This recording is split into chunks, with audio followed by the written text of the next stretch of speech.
impressions sur cette Assemblée Générale au titre de l'année 2017-2018? Écoutez, c'est une année exceptionnelle, franchement exceptionnelle.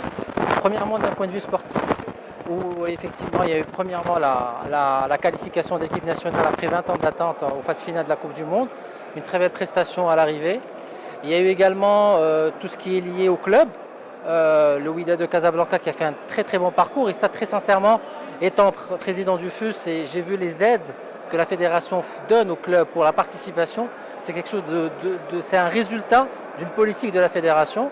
Également, je n'oublierai pas, parce que j'étais président délégué du comité d'organisation, le CHAN, qui avec la victoire des poulains de Jamel, Slamy dans la phase finale, à la finale, et le gain de la coupe.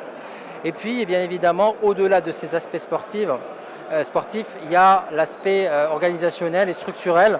Le président, M. Fawzi El-Khaja, en a mentionné les 3 commissions qui viennent d'être créées, la commission d'audit, la commission de contrôle de gestion et la commission de gouvernance, qui sont une avancée structurelle, et pratiquement très peu de fédérations ont cette capacité de pouvoir créer ces commissions. Et pour vous dire, en étant à l'intérieur de la fédération, c'est quelque chose qui fonctionne. Surtout la commission gouvernance qui a mis en place donc le code éthique, la commission de contrôle de gestion qui audite les clubs, qui vient vers les clubs en termes d'orientation financière. Et donc tout ça, effectivement, ce n'est pas des choses qui sont juste sur le papier, mais ils sont une réalité au niveau de la fédération. Et bien évidemment, l'avenir est prometteur avec tout ce qui est transformation des clubs en société anonyme. Donc franchement, c'est quelque chose qui est très positif pour nous. Justement, à propos de ce chantier-là, on avait dit que la saison 2018-2019 serait butoir pour la transformation des clubs.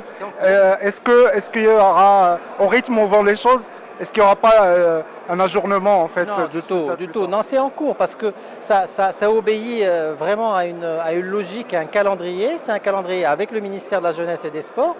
Et les choses avancent en collaboration avec le ministère, le ministre, qui font vraiment du très bon travail d'accompagnement, la fédération de l'accompagnement et également le ministère, pour aller de l'avant par rapport à cette conformité des clubs à la loi 3009. Et puis par la suite, en réglant un certain nombre de problèmes qui sont liés à la fiscalité, à la déclaration sociale, tout ce qui est lié à une société anonyme, parce que comme vous, sans rentrer dans un débat technique, mais dès que le club deviendront une société anonyme, ils seront sujettes à la loi 1795 qui est la loi sur la société anonyme. Donc effectivement, tous ces aspects-là prennent du temps, mais c'est un virage extrêmement important qui est en cours de transformation, et qu'on arrivera, Inch'Allah, à un résultat qui est satisfaisant pour le football national. Une dernière question, l'objectif affiché par le président El-Khaja, c'est la CAN 2019, d'abord la qualification, puis remporter la CAN 2019.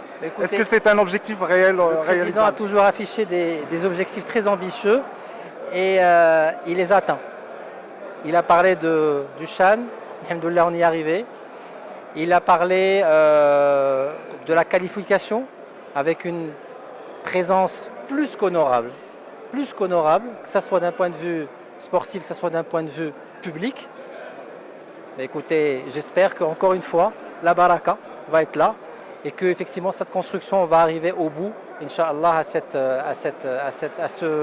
qualification à la CAN et ce gain de la CAN qu'on attend depuis longtemps.